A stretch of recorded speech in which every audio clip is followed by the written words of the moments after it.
You're sitting in a quiet room. Nothing is wrong. Your life, by most measures, is fine. And yet somewhere underneath the surface, there's a low hum of unease you can't quite locate.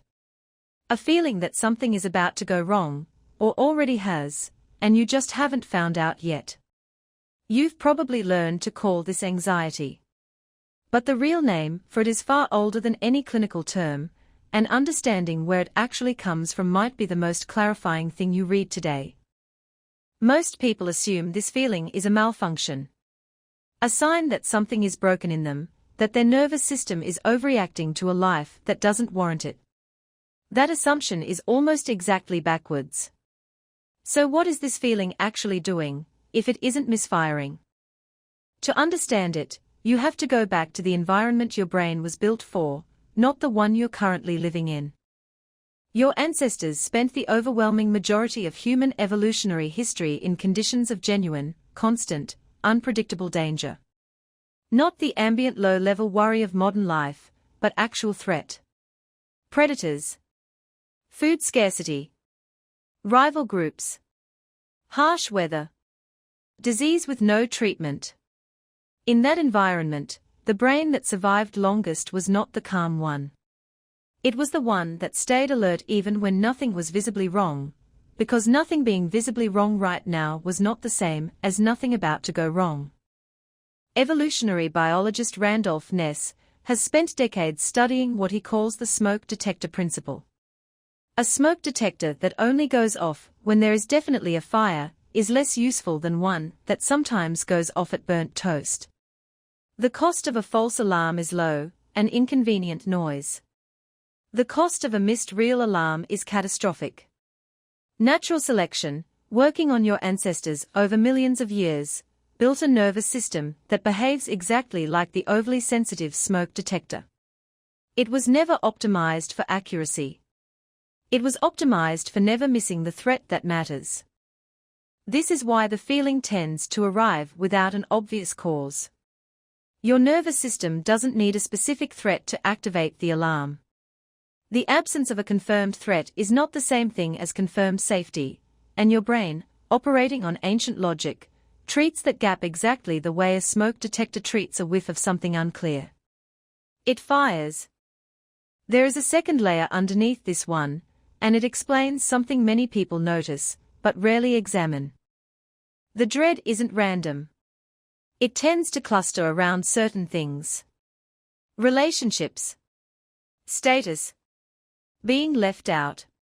Being judged. Losing resources. These aren't accidental targets. Neuroscientist Jacques Panksepp spent decades mapping the emotional systems of mammalian brains and found that social threat activates many of the same neural pathways as physical threat. Your brain, at the level where this response originates, doesn't cleanly distinguish between a predator behind you and a friend who hasn't replied to your message in 3 days. Both register as potential danger to survival, because for most of human history, social exclusion genuinely was a survival threat. Being cast out of the group, in an environment without agriculture, medicine, or shelter you could build alone, was often a death sentence. So the nervous system that monitors your social world with the same vigilance it monitors the physical one is not being irrational. It's running code that kept your ancestors alive. The fact that you're not likely to be exiled from your tribe for a misstep in a work meeting doesn't mean the alarm system has received that update. This connects to something psychologist Martin Seligman identified in his research on what he called explanatory style. People who feel a persistent, free-floating sense of dread tend to explain negative events in a particular pattern. Permanent, pervasive, and personal. Something bad happened, it will always happen, it affects everything, and it is specifically about me. This explanatory style isn't a character weakness. It's a cognitive habit that, in an uncertain ancestral environment, had real survival value.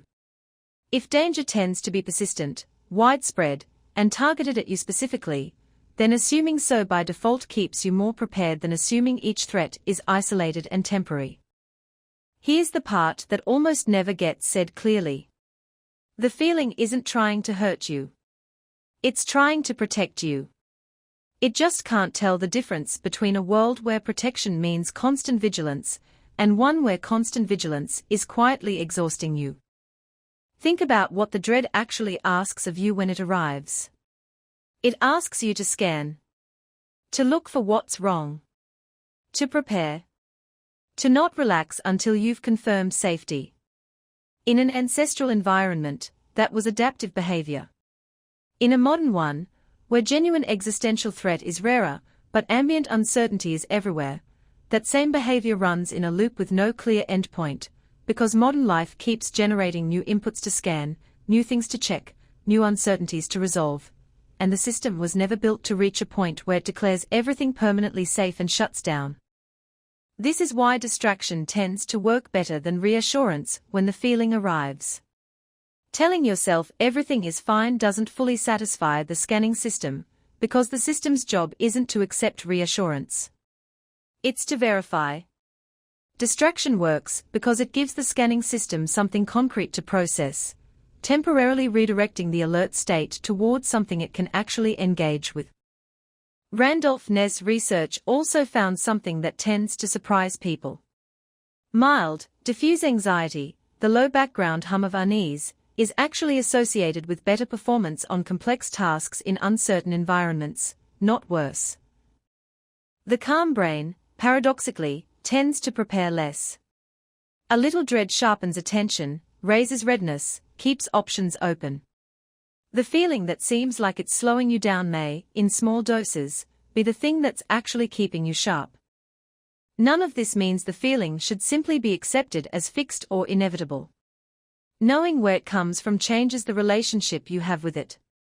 When the hum of unease arrives without a clear cause, you're not broken.